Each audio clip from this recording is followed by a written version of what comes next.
اور قائد اعظم تو میں نے عرض کیا وہ تو ایک قانون دان تھے، وہ بات جو تھے اپنی قانونی زبان میں کہا کرتے تھے۔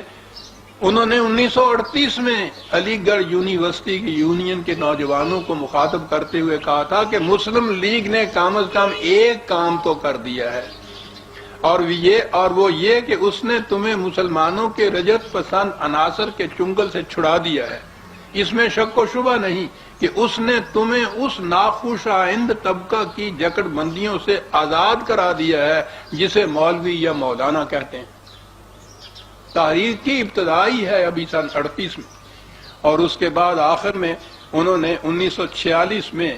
مسلم لیگ کنونشن دہلی کے اجلاس میں واضح الفاظ میں کہا تھا کہ اسے اچھی طرح سمجھ لیجئے کہ ہم کس مقصد کے لیے یہ لڑائی لڑ رہے ہیں۔ ہمارا نصب العین کیا ہے؟ یاد رکھیے، ہمارا نصب العین تھیوکریسی نہیں، ہم تھیوکریٹک سٹیٹ نہیں بنانا چاہتے۔ اور انہوں نے تشکیل پاکستان کے بعد گورنر جنرل کی حیثیت سے امریکہ کے نام اور آسٹریلیا والوں کے نام غالباً براڈ کاسٹ کیا تھا، اور اس میں کہا تھا کہ پاکستان میں کسی قسم کی تھیوکریسی کار فرما نہیں ہوگی جس میں حکومت مذہبی پیشواؤں کے ہاتھ میں دے دی جاتی ہے کہ وہ بذام خیش خدائی مشن کو پورا کریں۔ اب اس سے تو ہمیں سمجھ میں بات آ گئی کہ یہ لوگ مخالفت کیوں کرتے تھے۔ جس مملکت میں ان کا وجود ہی نہیں ہوگا، ان کو کسی قسم کا اقتدار ہی حاصل نہیں ہوگا، بھاڑ میں جائے وہ مملکت، انہوں نے کہا۔ سوال تو ان کے نزدیک اسلام یا دین کا تھا ہی نہیں،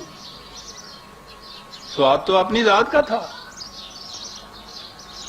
ہندوستان میں رہتے ہوئے جس طرح سے کہ یہ اس سے پیشتر ہمارے ہاں جو ملوکیت چلی آ رہی، اس میں بھی ایک بٹوارا تھا مملکت کے اندر اور ان کے اندر۔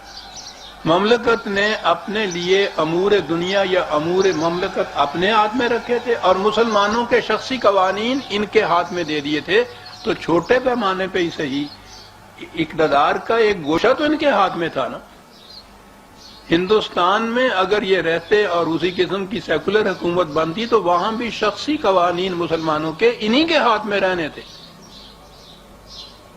تو ان کے ذہن میں تھا کہ ایک ایسی آزاد مملکت جس میں ان کا وجود تک بھی نہیں ہو، اس کے مقابلے میں یہ سیکولر حکومت جس میں کم از کم ایک گوشہ اختیارات کا تو ہمارے ہاتھ میں ہوگا، یہ ہزار درجے بہتر۔ اسی لیے مودودی صاحب وہاں فرماتے تھے کہ یہ لوگ